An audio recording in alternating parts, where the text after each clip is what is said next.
Aloha and welcome to Virtual Live at the Legislature. I'm Carolyn Tanaka, and joining me this morning are two representatives from the windward side of Oahu. Representative Lisa Kitagawa, she represents Kaneohe to Waihole, and Representative Scot Matayoshi, he represents Kaneohe, Manawili, and Olomana. Welcome. Thank you for joining us this morning. Thank you for having us. Thank you for having us. Listen, you two have been very proactive in working with your community during this time of shelter at home. You've been providing a lot of information to your constituents, and we want to discuss that. But before we get into that, I wanted to find out from both of you, what is the mood right now in your community? Representative Kitagawa, you want to start off? Sure. I think the mood in our community is very similar to what's happening around the state. People are concerned, of course, with safety concerns. How do I keep myself and my family safe and not getting COVID-19? People have real challenges, especially because a lot of people have lost their jobs, have reduced hours. So I think people are really struggling, trying to get into the unemployment system. There's been so many challenges just because the numbers have been so great. Last week, it was reported that there were like 195,000 unemployment claims that were filed. So there's so many people who are out of work. The challenges also include, how do I pay my rent? How do I pay my mortgage? How do I feed my family because I don't have an income coming in anymore? So I think those are really the things that people are concerned about.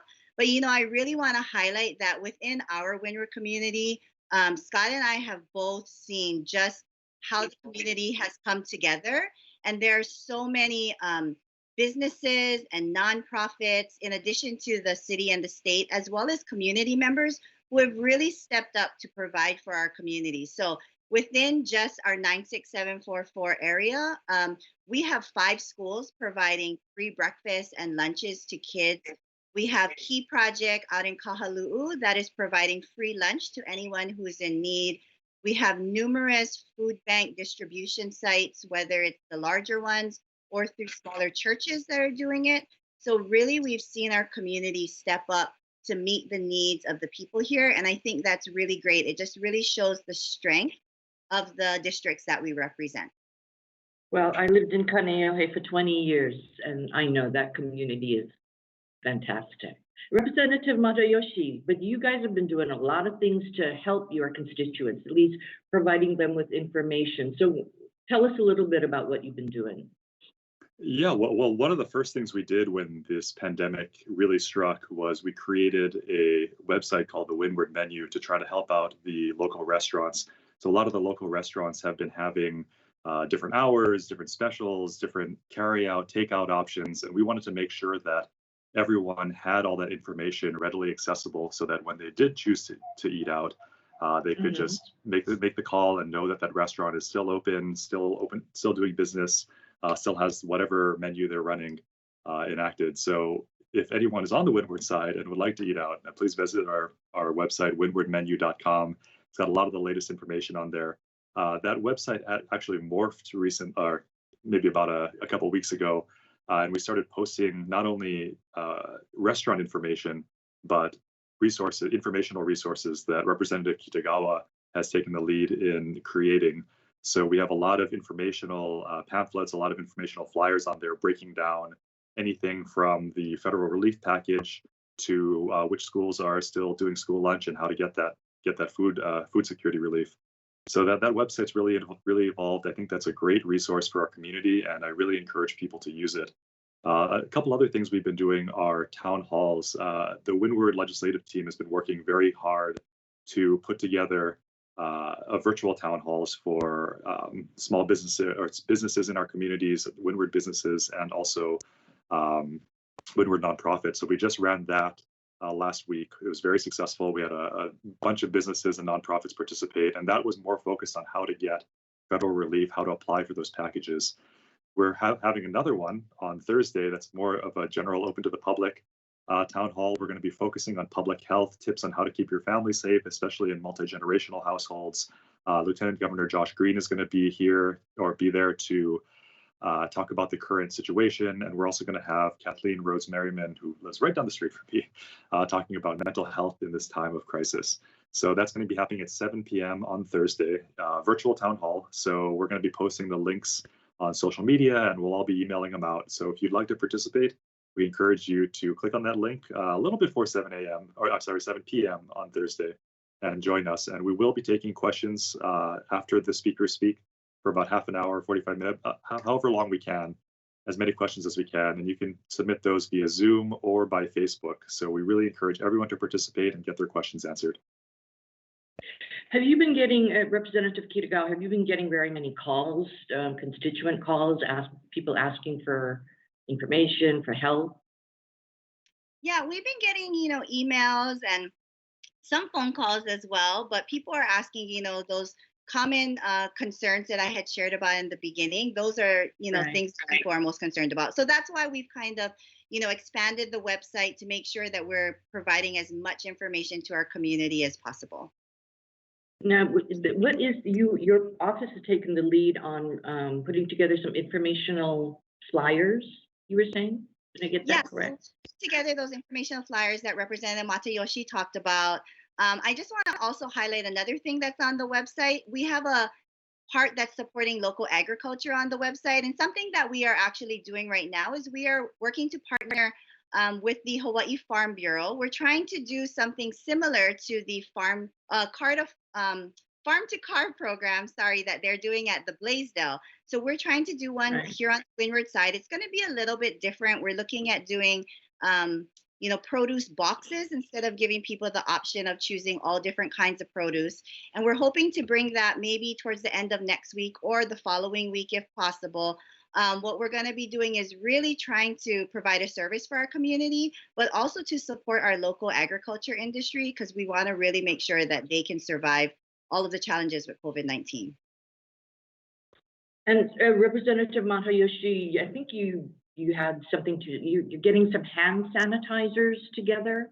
Yeah, Okay. I've been working with local breweries and distilleries to try to create more hand sanitizer and more alcohol-based cleaners for our hospitals and first responders. One of the more innovative techniques that they've been using is using all of the expired beer. And there's a lot of expired beer out there from all the closed bars and restaurants, and actually being able to use that and distill it as an immediately available source and distill that into hand sanitizers and alcohol-based cleaners.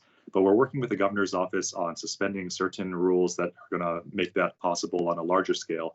And we're hoping to get that done very shortly. Oh gosh, that sounds like you guys are really doing a lot of things out there.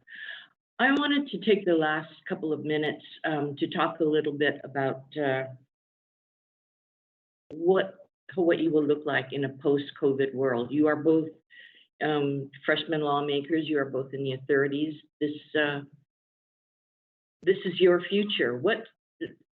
Scott, what do you think a post-COVID world would look like? Yeah, I think we're almost out of time. So just very quickly, I mean, I think we really need to focus more on food security and agriculture. I think that's going to be really important. This has really proved that we need to grow more local produce here and not have to rely on the mainland. And I also want to make a point that focusing on tourism, we've been doing this the wrong way. We've been focusing on just getting numbers here.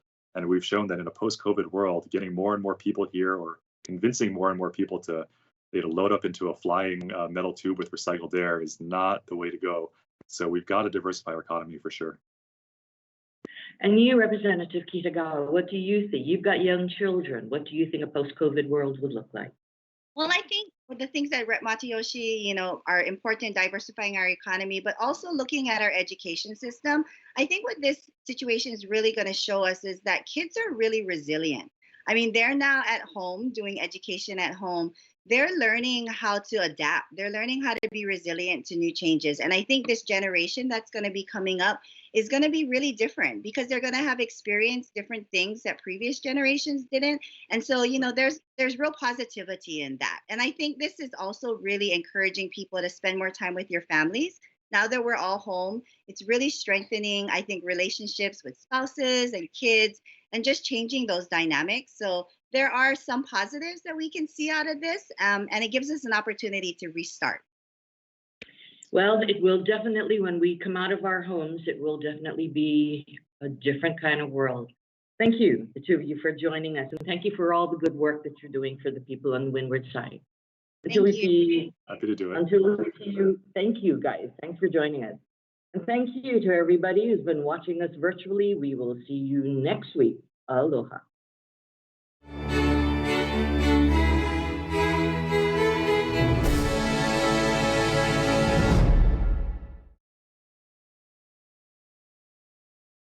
Aloha and welcome back to Live at the Legislature. I'm the Senate's Director of Communications, Jesse Broder Van Dyke. My guest this week is Senator Gil Riviere, who represents the North Shore of Oahu from Mokuleia to Kaneohe. Thank you, Senator, for joining us live from your home in Waialua as we continue working remotely to slow the spread of COVID-19. Senator Riviere, how is the North Shore community dealing with the pandemic response and the shutdown of tourism and so many businesses? You know, it's been an amazing change, and it happened so very quickly. We went from just maximum tourism where people are complaining about the tourists to now there's none, and the traffic is wide open, and the stores are empty, and people are wearing masks. So it's quite a profound change, and I think it's a really great opportunity here to look at how we go forward with tourism. We all recognize the importance of tourism and the economy, and I would point out, you know, like they did in Haena after the tragedy of the landslides in Kauai. They took that and found a way to reset how tourists interact with the people on the north end of Kauai. And I would hope that we've got some lessons that we can learn from that as we go back into turning on the economy. At some point, we want to get back there. And I'm not taking away anything from the concerns now, the health concerns, the social distancing, all of that needs to continue.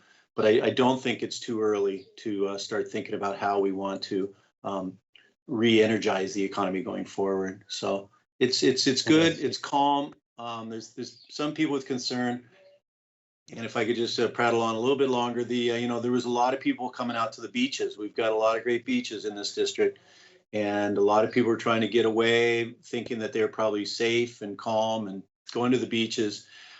We were getting a lot of pushback every day. I was getting many calls saying, hey, how come I'm self-quarantining and all these other people are sitting on the beach? So recently the police came out and have exerted, you know, shall we say, law and order. They've been going after the people hanging out on the beach. So everybody's doing their part. I think people are coming around, and I think that is a remarkable testament to our community, that people are cooperating.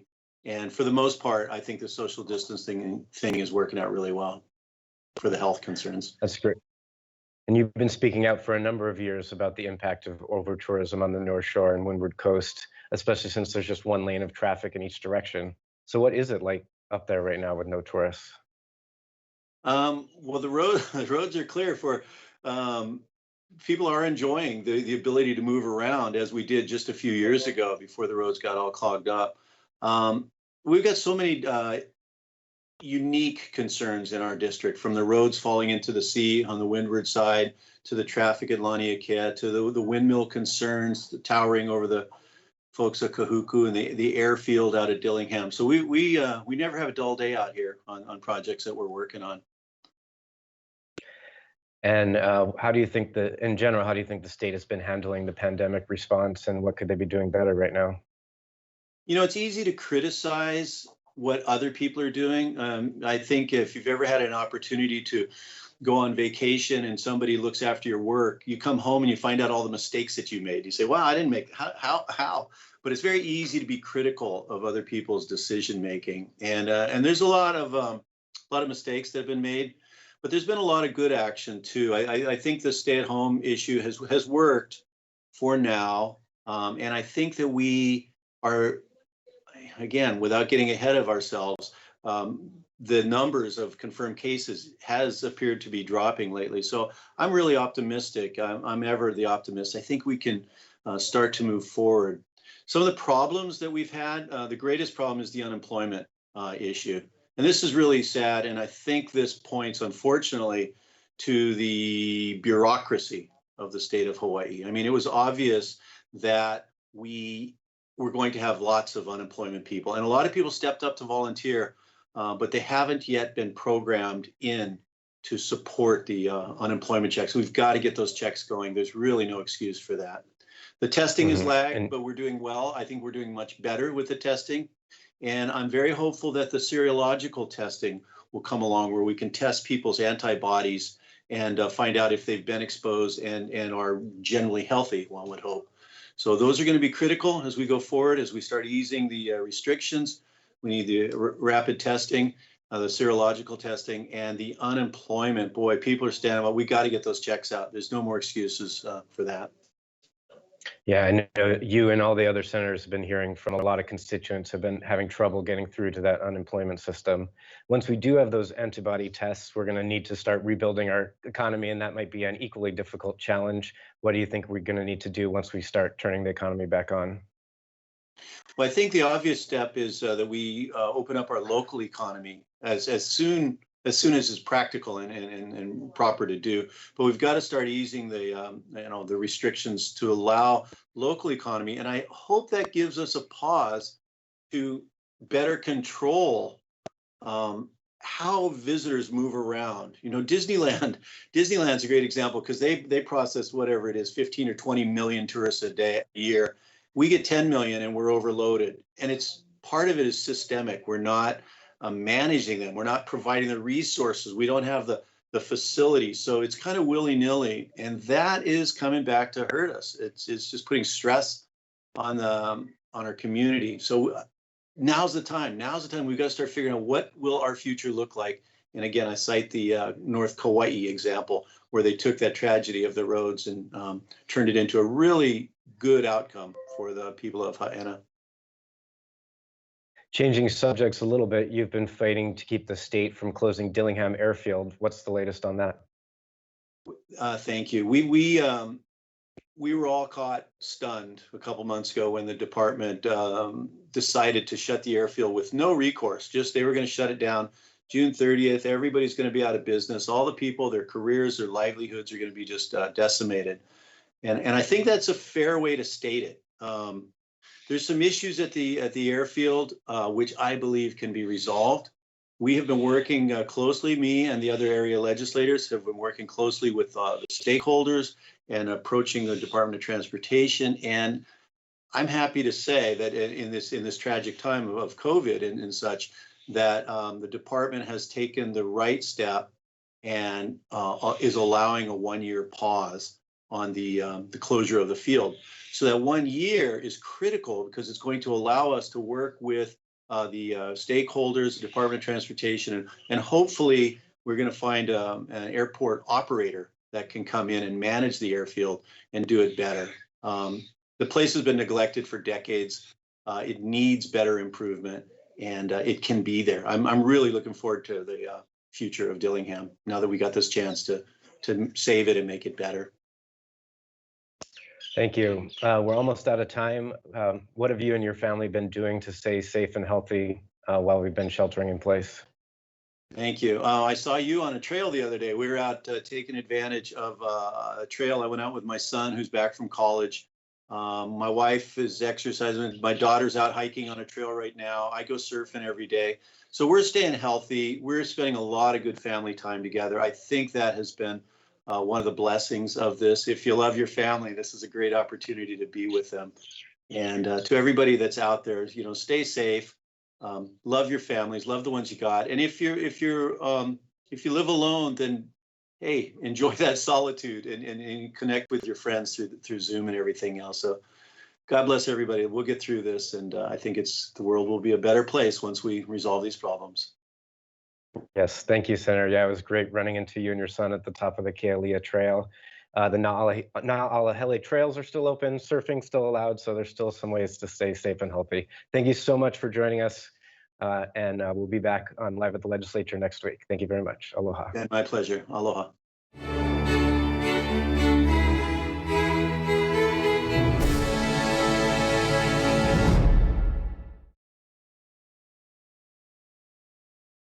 Good morning and welcome back, and thank you for joining us this morning here at our third virtual episode of Live at the Legislature. Our guest this morning for the Legislative Minorities, Representative Lauren Matsumoto. She represents House District 45 and serves as our Minority Floor Leader. Rep. Matsumoto, good morning. Good morning. Thanks for joining us. this has obviously been a difficult time for a lot of folks, and you have a really big, diverse district. I just wanted to start off. Can you tell us what issues have been coming up in your community? I think a lot of the issues that have been coming up in my community are very similar to the rest of the state. Unemployment, people worried about their rent and their mortgage, our small businesses in our district. And so what my office has done is we sent out a mailer to the entire district covering things that will help individuals and families, homeowners, and also our small businesses, trying to put together all of the information in one place, because I know people are getting hit with information right and left, and it gets pretty confusing after a while. And so we tried to put that together. If you don't live in my district and didn't get that flyer, you can still go onto my website at repmatsumoto.com. It's available there to look at, and just something that really consolidates all of that information. But on something that's really specific to my district, before the pandemic really broke out, the tenants at Dillingham Airfield received notification that they would have to leave by June 30th, that their lease would end. And so we've been working with DOT, with the area legislators, and been working really, really hard. And I'm so grateful. DOT has just granted a year's extension on that lease to allow us to really work out some of the challenges that we face and hopefully keep that airfield open for all of the tenants there. It really is a unique place. One sort of blessing in disguise, I suppose, that's come from the pandemic for your district. Have the needs of each community vary? You know, you have Schofield, Mokule'ia, Wailua, Kunia, Wapio Acres, and Mililani, you know, very, very diverse community. Are the needs roughly the same as far as resources go, or has that changed? They're roughly the same, but I say the needs will be different. In Mililani, we've gotten a lot of questions about education and the rent. And as you go down my district, I have a lot of agriculture, some of the best prime ag lands left in Oahu. And really, we've been having some of our farmers come out and just ask some of those questions. So being able to meet all of those needs, while they're different, a lot of them are really the same, because people are just really wondering what's going to happen going forward. Definitely. I want to transition to the stay-at-home orders. You are the second working mother member of the caucus who's joining us here. And so how has it affected you? Is your 2-year-old son on TikTok yet? How have you been coping, and what have you been up to these past few weeks? I'm sure it's much like everybody else. It's been a bit crazy and a bit of adjusting. I have a 2-year-old and a 3-month-old. So working from home with the two of them, and my husband is a firefighter and he's on the front lines. And so having him gone for 24 hours has been interesting, but we've been making it work. So we've been really trying to do things for other families who have kids at home, realizing that it's giving them resources. So I was on a jump rope team in Mililani since I was 5 years old. And so we filmed my son and I doing a whole bunch of different jump rope tricks. And so if you go on my Instagram and my Facebook, we'll be having a jump rope trick of a day. I can't think of any better way to work out when you have a stay-at-home order. For a jump rope, you only need a 10 by 10 space and you're good. And 10 minutes of jump rope equals 30 minutes of jogging. So a great way to stay in shape with your family.